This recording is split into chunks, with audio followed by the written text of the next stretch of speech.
Bonjour à tous, ici Mister Cult. Au programme aujourd'hui, la honte n'a aucune limite quand il s'agit d'être patriotique.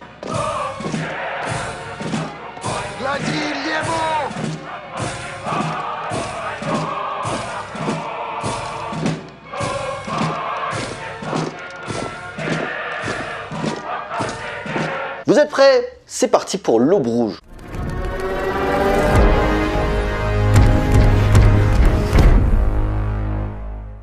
Alors, L'Aube Rouge ou Red Dawn en VO est un film de guerre américain sorti en 1984 et réalisé par John Milius. Né en 1944 à Saint-Louis dans le Missouri, John Milius se destinait à la base à un parcours militaire mais a dû être réformé pour des problèmes de santé. Du coup, il se lance à la fin des années 60 dans le cinéma suite à un concours de films étudiants où son court-métrage Marcello I'm Bored gagnera le premier prix. À partir de ce moment-là, après quelques petits postes dans diverses productions, il débute dans le milieu en tant que scénariste en 1971 avec L'Inspecteur Harry de Don Siegel. Gros succès qui lancera une saga de 5 films, cependant les modifications apportées sur son travail par rapport au film Juge et hors-la-loi de John Huston et Jeremiah Johnston pour Ciné Pollack feront qu'il veut aussi être réalisateur pour y imposer sa vision. Et cela va débuter en 1973 avec Dillinger. Racontant dans le contexte de la Grande Dépression des années 30 la traque de l'agent du FBI Melvin Purvis sur le gangster John Dillinger, par sa maîtrise d'écriture, John Milius y décrit avec fureur et ultra-violence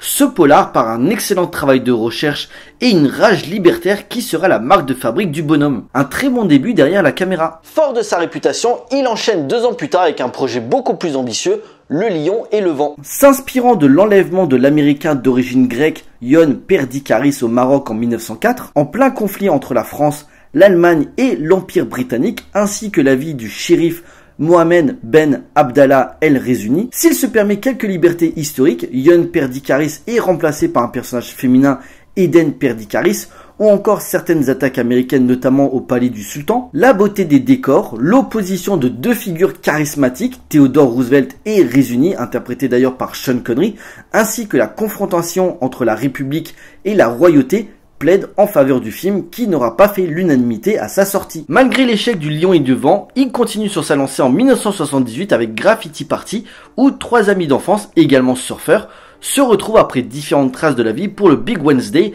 et ainsi surfer sur la plus grande vague jamais enregistrée. Inspiré de sa jeunesse où il pratiquait le surf, John Milius y distille ses propres thématiques s'entrecroisant sur un récit initiatique.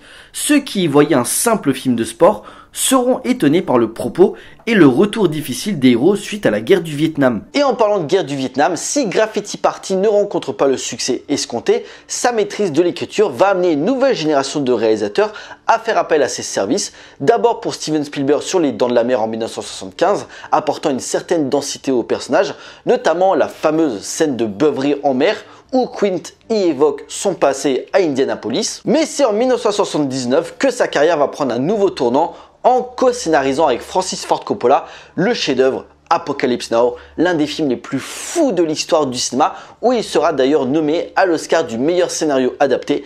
À partir de ce moment-là, il prépare en trompe son retour derrière la caméra en 1982 avec son film le plus connu et classique de l'heroic fantasy, Conan le Barbare. Adapté des écrits de Robert Howard et co-scénarisé avec un mec aussi taré que lui, à savoir Oliver Stone, 2 chiens fous qu'on lâche pour un film d'aventure épique agrémenté par la magnifique partition de Basil Polidouris, un déferlement de fureur enchaînant les scènes grandioses à une époque où la fantaisie au cinéma n'était pas encore prise au sérieux. Une quête mémorable et sanglante qui sera un carton en salle et surtout fera décoller la carrière de son interprète principal, Arnold Schwarzenegger. 2 ans plus tard sort le film du jour qui fera quelque peu polémique à sa sortie, on y reviendra, mais cela ne l'empêchera pas de marcher au box-office. Puis le mec décide de faire un petit break pour revenir en 1989 avec L'Adieu au roi. Adapté du roman de Pierre Schondorfer, désolé si je prononce mal son nom, où durant la guerre du Pacifique en 1942, 2 officiers anglais font la rencontre d'une tribu de chasseurs en pleine jungle de Bornéo,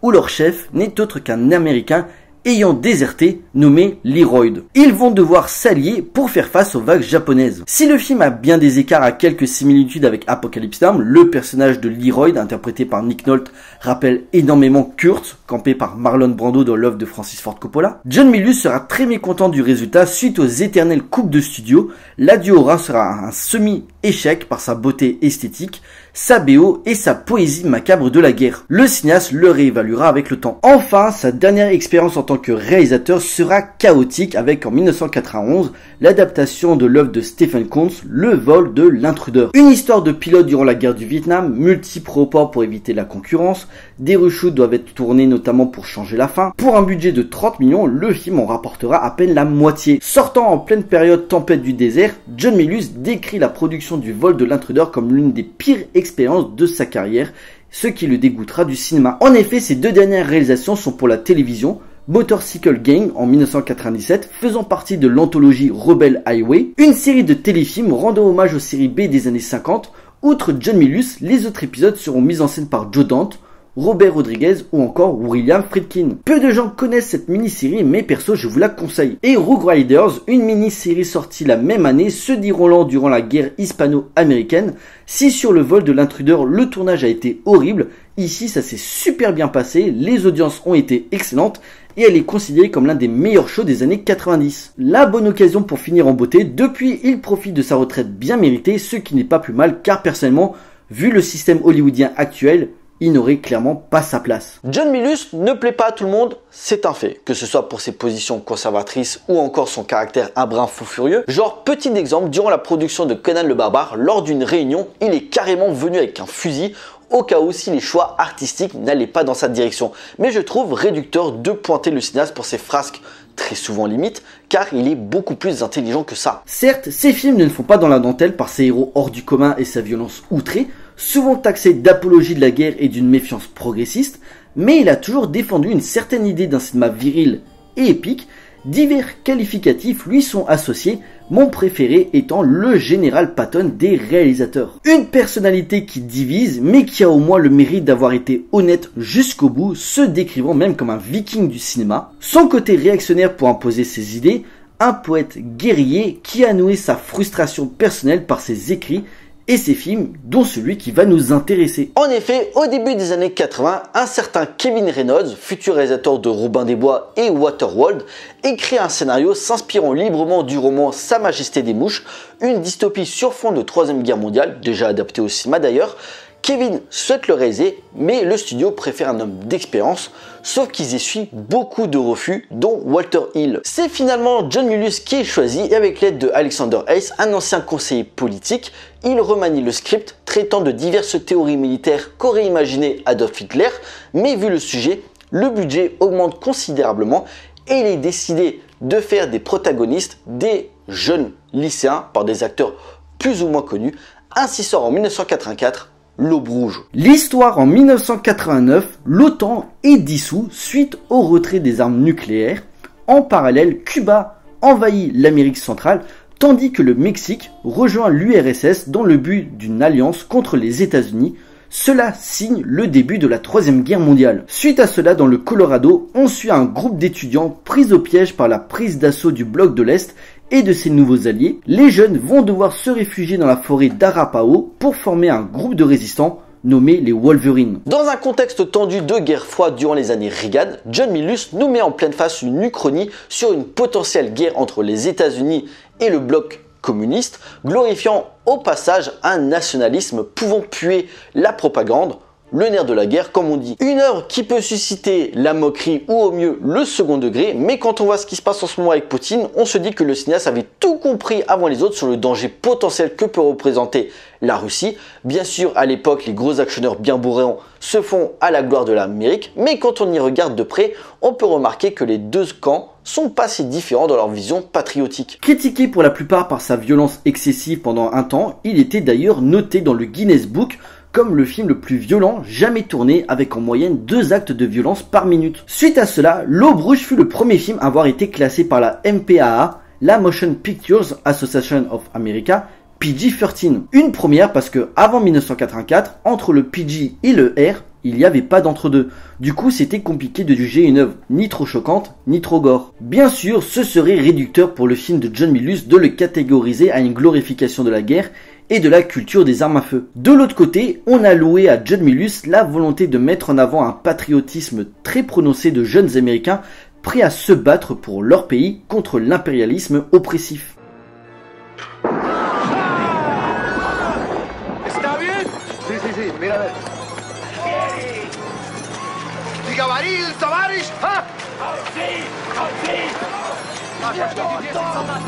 Pourtant, dès le début, on peut se questionner sur l'intérêt what the fuckesque d'attaquer froidement une école, sans oublier à l'intro les panneaux explicatifs hallucinants sur la dissolution de l'OTAN, la révolution du Mexique ou encore le désarmement nucléaire, mais au fur et à mesure, on n'est pas dans un nanar bête bien réac. Certes, l'Aube Rouge assume pleinement sa position de droite à fond les bananes, donc les bobos gauchistes, les bien-pensants et âmes sensibles s'abstenir. Clairement, le film n'est pas pour vous et vous n'êtes pas prêt à accepter les thèmes du cinéaste. Un cinéma libertaire livrant des questionnements philosophiques sur le libre arbitre, la place de l'individu dans un contexte d'invasion ou encore le recours à la violence plutôt que la soumission de l'ennemi.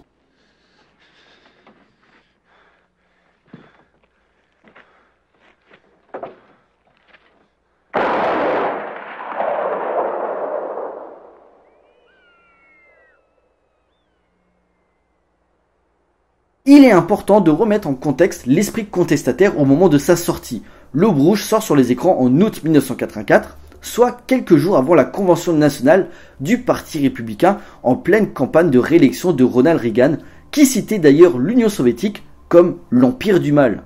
Ça annonce la couleur. Une époque mettant en exergue les craintes du peuple américain contre les potentiels ennemis étrangers. Durant la décennie, les films de guerre traitaient énormément de la guerre du Vietnam, Full Metal Jacket, Platoon, Portée disparue, mais il y avait d'autres variantes comme le maître de guerre de Clint Eastwood, déjà traité dans cette émission, via plusieurs nations des Caraïbes, la bête de guerre de Kevin Reynolds qui prenait le risque de narrer l'opposition entre l'Union soviétique et un futur ennemi des États-Unis, l'Afghanistan, double détente de Walter Hill, mettant en avant la relation compliquée entre un officier russe et un flic américain, sans oublier Top Gun de Tony Scott, se passant durant les dernières années de la guerre froide. Donc on peut voir que petit à petit le communisme suscitait la peur au pays de l'oncle Sam, nourrissant tout un pan cinématographique par rapport au péril rouge, même si dans les faits l'URSS n'a jamais réellement menacé les États-Unis. La crainte était bel et bien présente. John Milius s'inspire de tout ce lore pour imaginer un futur redouté.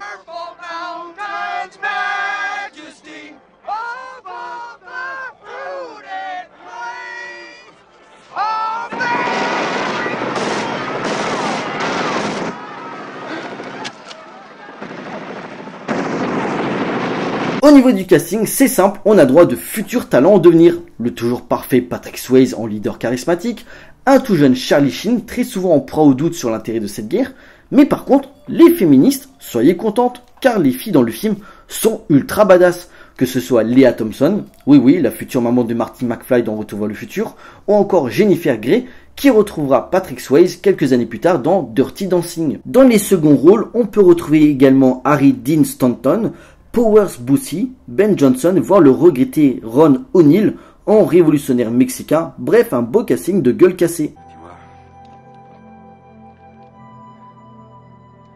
c'est très difficile d'être frère. Oui.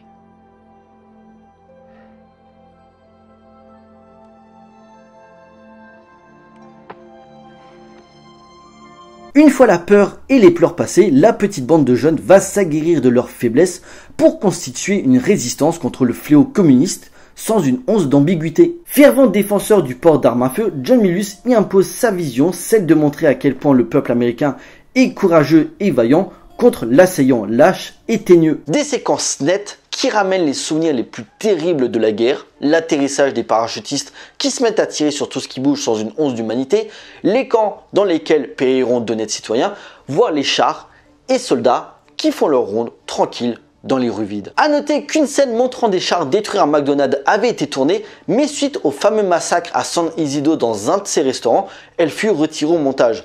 John Milius a beau être un petit peu extrême, il y a des limites quand même. Au niveau de la mise en scène, John Milius joue habilement sur la temporalité. Plutôt que de montrer des montagnes de muscles type Stallone et Schwarzenegger régler les problèmes en quelques heures ou quelques jours, on voit le temps qui passe sur plusieurs années, les saisons qui défilent, le froid, la difficulté à trouver de la nourriture. C'est fatigant de combattre pour quelque chose dont l'issue est incertaine.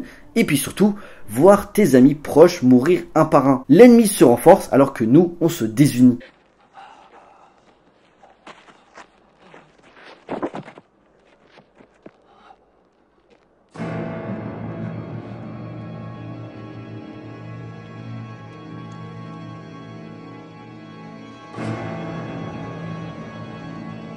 Certes, les scènes d'action sont bien faites, mais elles ne réinventent pas le genre. Cependant, c'est le propos sur la cruauté de la violence qui amène un plus sur les intérêts idéologiques de la guerre. Il y a une vision plus terre à terre sur les différents points de vue de chaque adolescent qui, on va pas se le cacher, n'en sont plus un passage à l'âge adulte de la pire des manières. Des séquences d'une belle intensité par le matériel et les costumes utilisés, ainsi que les engins mis à disposition pour donner une certaine crédibilité pour les scènes d'affrontement. Enfin, la magnifique partition de Basil Polidoris, qui retrouve John Milius après Conan le Barbare, offre des thèmes qui subliment les scènes de guerre et son aspect manichéen sur la paranoïa soviétique.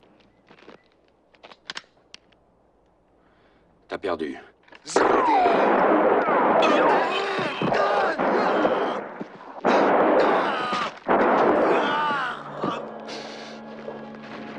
En bref, une œuvre d'action subversive, réfractaire, qui tape là où ça fait mal sans aucune concession. On ne pourra pas en dire autant de son remake sorti en 2012. Mise en scène par Dan Bradley, à qui c'est sa seule réalisation avec Chris Thor Hemsworth dans le rôle principal, cette relecture était prévue à la base de remplacer l'URSS par la Chine. Cependant, pour mieux distribuer le film en Chine dans un aspect purement mercantile, il a été décidé d'opposer les États-Unis par la Corée du Nord. Du coup, il y a eu des reshoots, cela n'empêchera pas le film d'être mal reçu et d'être un échec au box-office. Ironie du sort, la Chine décidera de ne pas le sortir en salle. Comme quoi, vous aurez mieux fait d'assumer vos choix artistiques de départ. Perso, recentrez-vous plutôt sur le film australien Demain quand la guerre a commencé, réalisé par Stuart Beattie, qui, bien que tiré du roman de John Marsden Apocalypse, rend clairement honneur à l'Aube Rouge dont il entretient certaines similitudes. Ouais, vous croyez malin, bande de petits connards. Mais vous êtes des gamins qui pétaient de trouille. Et toi, qu'est-ce que tu es? Mais moi, je suis tout seul. Messieurs, dames, il est l'heure de conclure. Malgré un scénario presque improbable, l'Aube Rouge traite avec lucidité le refus d'aseptiser les comportements d'un jeune groupe d'individus dans un conflit qui les dépasse. Entrer en guerre entraîne de grosses conséquences entre la perte de l'innocence et l'appel aux armes. Une œuvre bien plus profonde aux premiers abords, partant d'un point de départ anticommuniste où le cinéaste défend ses idéaux conservateurs sans jamais clamer une quelconque supériorité américaine. À travers des personnages crédibles et attachants, le film pose des questions existentielles sur le nerf de la guerre, mais également identitaires. Si nous agissons comme eux, à part notre nationalité, qu'est-ce qui nous différencie de ces personnes? Un affrontement idéologique, loin des standards hollywoodiens dans cette survie dans un milieu autrefois libre, devenu hostile. Un film de guerre comme on n'en voit plus dans l'industrie cinématographique actuelle. L'Aube Rouge est un film culte à découvrir d'urgence.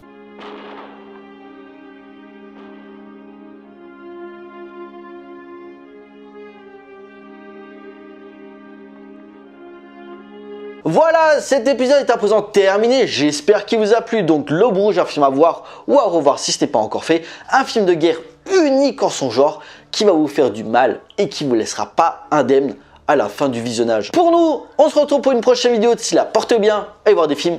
Ciao.